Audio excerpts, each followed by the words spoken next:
Chris, what do you look for when you're interviewing a new member of your staff?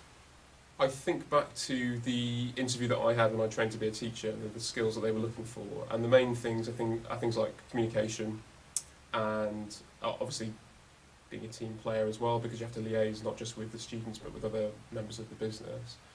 For me, it's mainly enthusiasm and independent research. You know, being able to put together your own slides, your own handouts, your own scheme of work. So that's kind of working through exactly from start to finish what you're going to cover at certain points.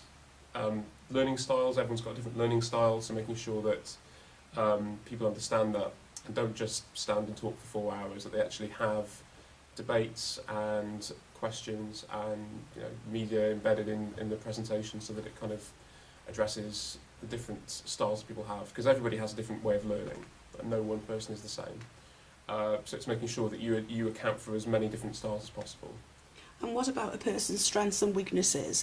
Would you discard someone if their weaknesses were too much? I mean, it depends really. I mean, if you can hit those main points about communication and being self-motivated, that's a huge part of this. Is saying to somebody, well, you've got 10 people who want to come to a lecture, it's in a month, and then go away and do it and come back and present it. Having your own time management skills, to me, is essential, because that's the way that you deliver a good presentation, when it's well rehearsed, well researched, and well thought out.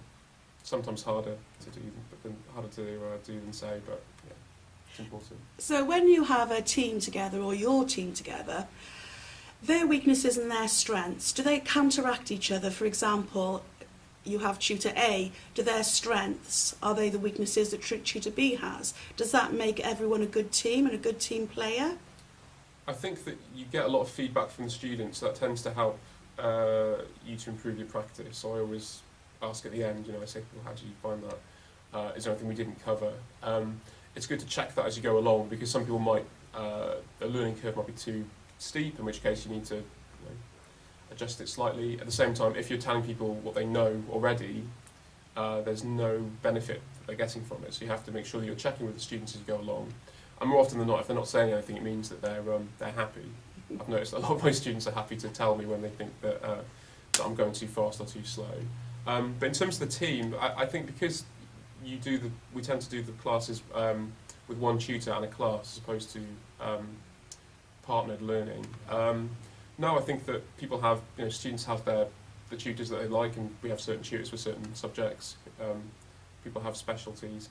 So no, I don't think that there's any clashes between the tutors. But we are a small group, so if we were to be big, I think we'd have to check to make sure that people weren't sort of countering each other's skills. But no, at this point, no, absolutely not. Thank you so much, Chris. You're welcome.